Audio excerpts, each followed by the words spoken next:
Bueno, mi nombre es Omar Cortés. Continúo en este video pues la tercera parte de esta breve reflexión sobre la iniciativa energética que en breve se va a presentar muy probablemente a través de la Cámara de Senadores.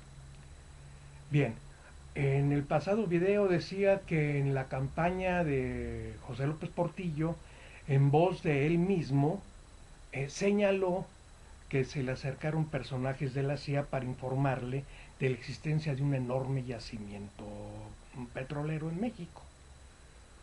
A raíz de esa información, el señor López Portillo, una vez siendo ya presidente de México, determinó pues enfocar sus cañones a la explotación, bueno, primero a la ubicación de ese enorme yacimiento, que ahora ya sabemos cuál fue, y a su pues producción.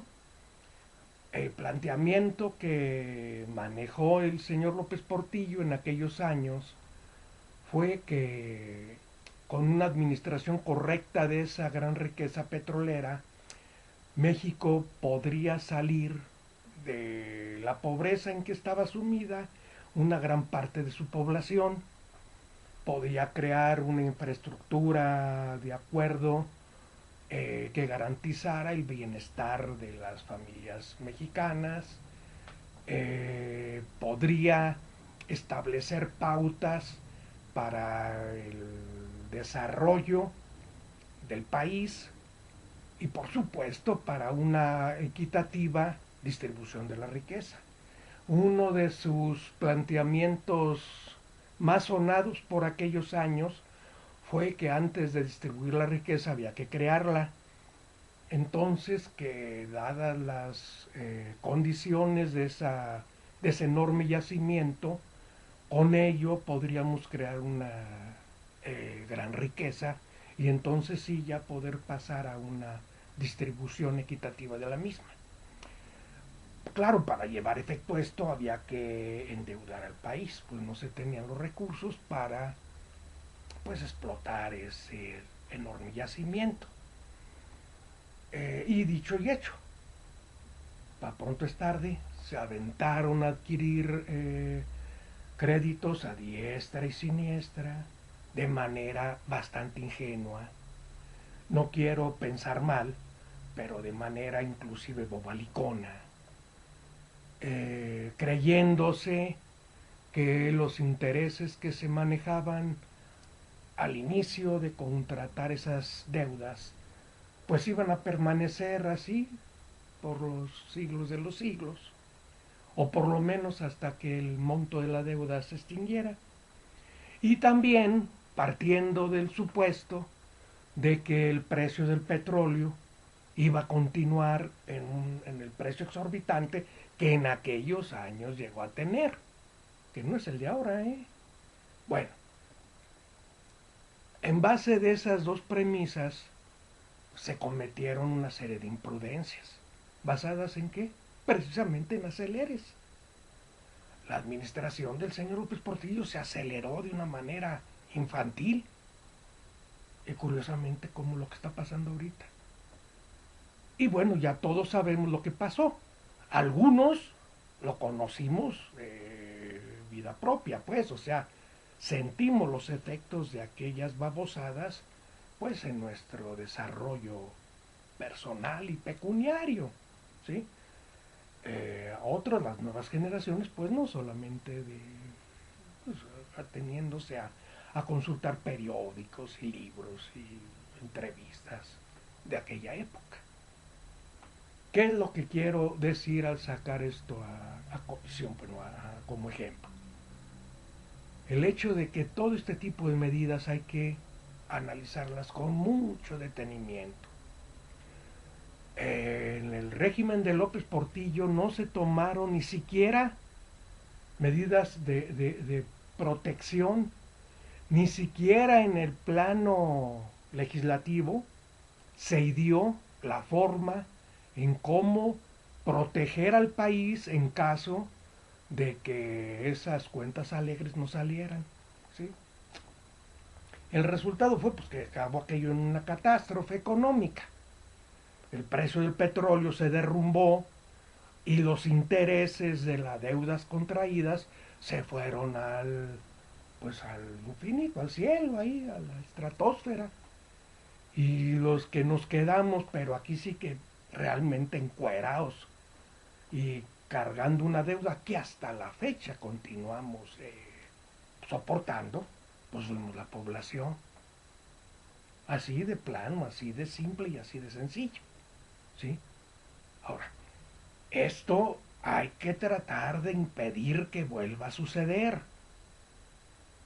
No porque de pronto un sexenio que inicia, evidentemente quizá con todas las mejores intenciones del mundo, pretende hacerse de recursos eh, y lograr que la producción petrolera y gasera en nuestro país genere muchos más recursos que puedan satisfacer las enormes deficiencias que como país cargamos.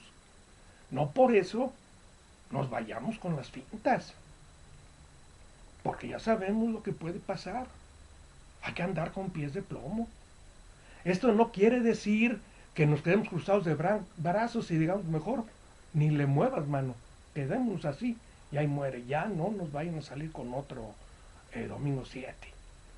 No, no, no, no quiere decir eso.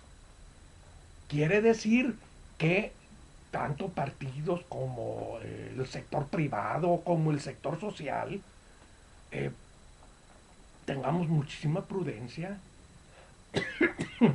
tomando en cuenta lo que nos estamos jugando, no solo para nosotros, sino para generaciones futuras.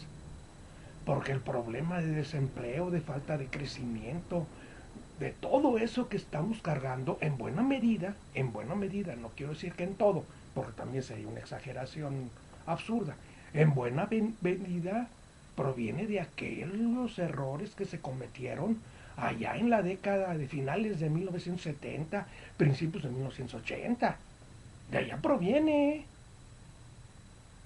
Ya pasaron muchísimos años de entonces acá y tiene su efecto actual. Ahora, tenemos que ser objetivos. Quizás sí haya en algunos sectores de esa inmensa compañía que es Petróleos Mexicanos, ¿sí? Algunos casos, algunos recovecos en los que tendría que verse la posibilidad de asociaciones. Sobre todo por una cosa, no por lo que tanto dicen a nivel oficial, de que no hay recursos y que no hay tecnología. Eso es muy relativo. Es muy relativo. Porque los recursos, bueno, si le están sacando a la compañía Petróleos Mexicanos todo el dinero que le entra para el gasto gubernamental, pues nunca los va a ver. ¿Sí? En cuestión de tecnología, bueno, la tecnología existe a nivel mundial y se ofrece. O sea, quiero decir que se puede contratar pues esa tecnología. Y que en México hay técnicos capacitados, porque sí los hay. No estamos tampoco tan de a tiro en la calle. Hay técnicos capacitados que podrían hacerse cargo de esos contratos de arrendamiento de tecnología y de llevarla a la práctica. ¿Sí? Yo no veo el asunto eso de que porque no hay dinero y porque no hay tecnología. No, no, no. Veo un asunto que sí, pienso que sí es preocupante. El riesgo que conlleva ese tipo de inversiones. Compartir el riesgo sí, sí es importante. No cargar todo el riesgo uno. O sea, por ejemplo, cuando se habla de que el petróleo en aguas profundas, ya vimos lo que pasó en el Golfo de México precisamente con el derrame petrolero que hubo, un desastre natural, pero aparte del desastre ecológico que es lamentabilísimo, también eso es una cuestión de un monto enorme de dinero en el pago de indemnizaciones, ¿eh? Y la empresa si va sola, pues sola lo enfrenta. Entonces, aquí sí compartir riesgos. La asociación en estos sentidos funcionaría para compartir riesgos. Riesgos en caso pues, de accidentes, de este tipo de tragedias, ¿sí? Pero también riesgos en el plano de inversión, porque en este tipo de inversiones pues estamos hablando de montos que como personas físicas pues no podemos ni siquiera entender. Son millones y millones y millones y millones de dólares, miles de millones de dólares. Entonces es muy difícil como personas físicas, así que estamos acostumbrados a manejar decenas de miles de pesos, cuando bien nos va, ¿sí? De pronto nos soltemos acá hablando de decenas de millones de dólares. Sería absurdo. Entonces, sí sabemos lo que quiere decir la palabra riesgo, sobre todo las personas físicas que tenemos que enfrentar todo como podamos. Que en pocas palabras, poca ayuda recibimos de nadie, ¿sí? Entonces tenemos siempre que andar con muchísimo cuidado. Entonces, en ese sentido, pienso que quizá en este aspecto sí sería prudente el buscar cierto tipo de asociaciones. Ahora, claro, estamos hablando de que el socio o los futuros o posibles socios tampoco son tarugos. O sea, también van a medir eso del riesgo y de seguro lo van a medir más que nosotros. ¿Por qué digo nosotros? Estoy hablando de la administración pública mexicana, ¿sí? Desgraciadamente, y tenemos que reconocerlo, nuestros administradores públicos están muy hechos a la idea de hacer y deshacer como les venga en gana y muy pocas veces responder ante la población por los aciertos o tarugadas que cometen. ¿Sí? En el mismo campo de petróleos, de seguro de haber habido inversiones nefastas, tontas, absurdas, pero que se hicieron y que los que la hicieron están cubriéndose solos. Me estoy refiriendo a la impunidad. Y desgraciadamente en México y en el campo de la administración pública es enorme la impunidad. En petróleos mexicanos se sabe que hay una corrupción enorme. ¿Sí? Comenzando, desgraciadamente, por el propio sindicato petrolero. ¿Sí? Entonces, aquí también tenemos que ver que al ser gente que no responde ante nadie, que les vale, porque inclusive les dan premios por hacer babosadas, ¿sí? Pues pocos se van a preocupar por la cuestión de los riesgos. Total, dicen a mí que yo ahorita tomo decisiones y si pasa algo, pues hay que se le arregle el baboso que sigue, ¿sí? En las empresas privadas no pasa así.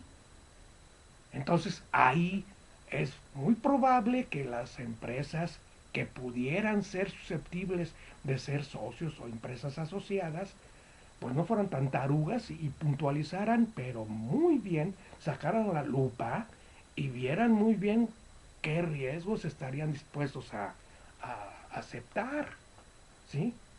Entonces aquí ya estarías en un plano de negociación muy pesado y necesitaríamos equipos negociadores que hayan demostrado en la práctica su eficiencia.